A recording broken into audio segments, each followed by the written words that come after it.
Many of us knew all about the bubble back in 2008, but what really caused it?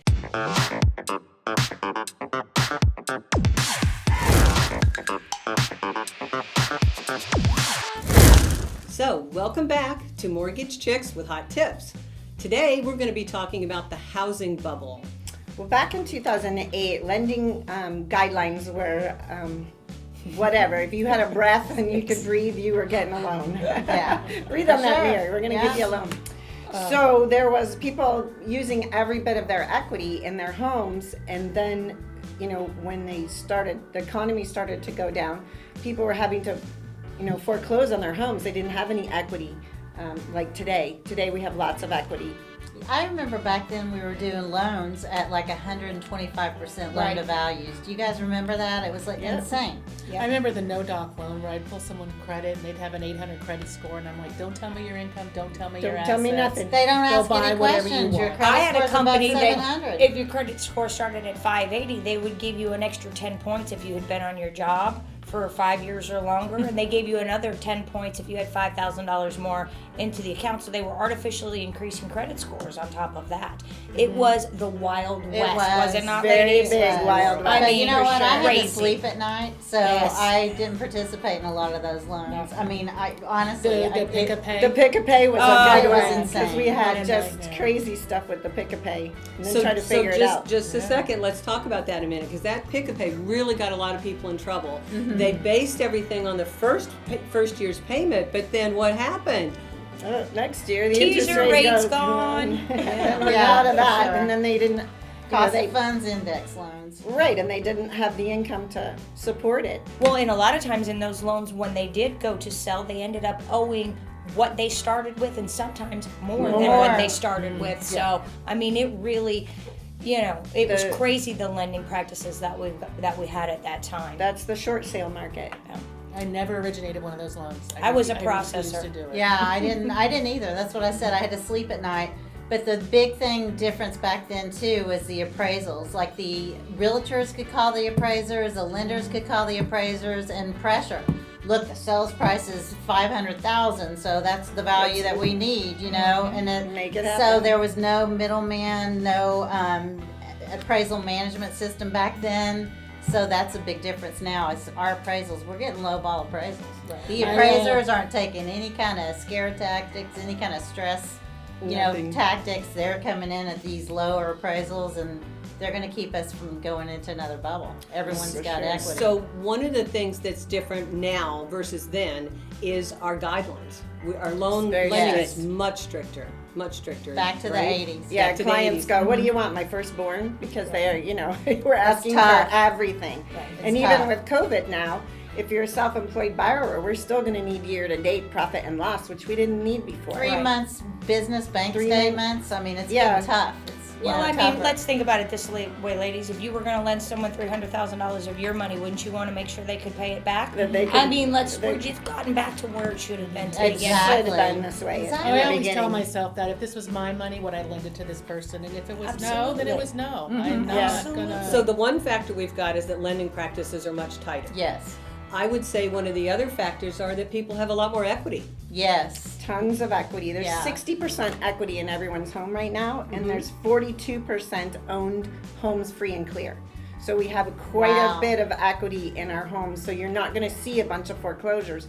And our market is so saturated with buyers, we don't have enough inventory. We have like 2 months at max inventory left. And if every person that did a forbearance in this past 2 years went and foreclosed, we'd still only gain 2 more months of inventory. Wow. So that would be all the inventory. We still would not be catching up if everyone foreclosed that was in forbearance. Right. Wow. And not only that, but unlike last time, and I know there's a lot of buyers out there saying, well, I'll just wait till that happens because there'll be so much more. But the equity's there. It's not the position we were in last year. These buyers can, Right. or these current homeowners can refinance and get themselves caught up. Yeah. So waiting for the market to burst or waiting for Right. the There's not going to be you're a going to big hold your breath and foreclosure. you're going to turn blue like we're all dressed here today while you're waiting on Yeah, that. for sure. For Well, and sure. I think the housing bubble, people are putting themselves in their own housing bubble. There is no housing bubble. The market's going to continue to appreciate at 2% a year. Thank God.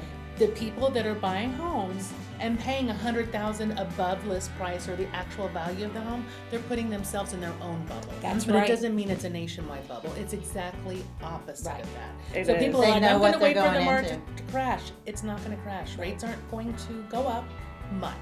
No, They're gonna go inflation's going down. to keep them down. Right. It is. It absolutely is. And the value is there, so there is going to be no crash. I hate to burst everyone's Well, Right. bubble. Even in the bubble that you're saying, though, people are going to have some kind of equity because we're making them.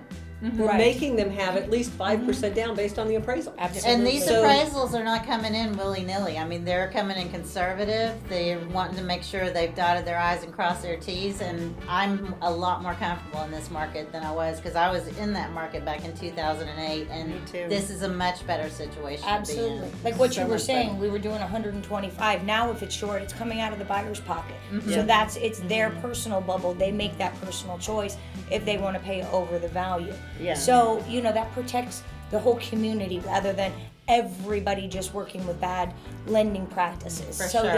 it's absolutely a much more stable market. Yeah. Well, and per Zillow, the average home buying age is 33 years old. Right now, we've got the millennials, which is at this point, I believe, the largest generation, Larger than the baby boomers. larger than the baby boomers, and they are now of that ripe buying age. So we have a lot more buyers Right. and a lot less inventory. Correct. It's not the case in 08. No, not at all. No. What else is different now than 08? Interest rates Yeah, the interest rates in 08 are a were lot more out. attractive now. And you can buy more home Right. with the amount of income that you have. I mean, somebody with, a $50,000 income could probably not purchase a $400,000 house back in 08. Correct. But you can now with the same payment.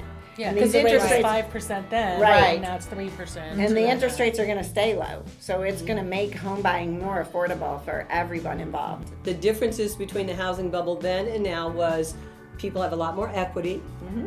We have a lot more buyers in the market, but fewer listings.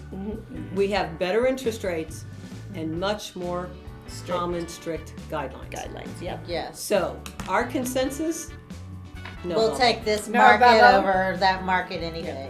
Buy, buy, buy. Buy now while And you the cost can. of waiting and the cost of, and the tools for bid over ask, we have those tools available to help anyone out that they want to see how much you can bid over the asking price and recoup your money in, say 2 to 5 years. So we have those tools available too for anyone that wants to. And it's so important that they reach out to a loan officer that understands how to do that and how to make their money work, help them bridge the gap with the appraisal, and still in some cases avoid monthly mortgage insurance. There are a lot of ways that we can creatively help them keep money in their pocket, bridge that gap, and still have the house that they want. At Even a in this comfortable market. mortgage payment. Yeah, Absolutely. it's very important to get pre-approved and have your loan ready because it's, there's a lot of competition out there, so you have to be ready. So the hot tip here is don't wait for the bubble to burst. No. No bubble. Today's hot That's tip. right. And of course, if they have questions, they can reach out to Cindy Walker with VanDyk Mortgage. Elizabeth Holt with VanDyk Mortgage. Diana Harvey. Stacey Van Schenck. And Kim Harestad with VanDyk Mortgage. Thanks for joining us today.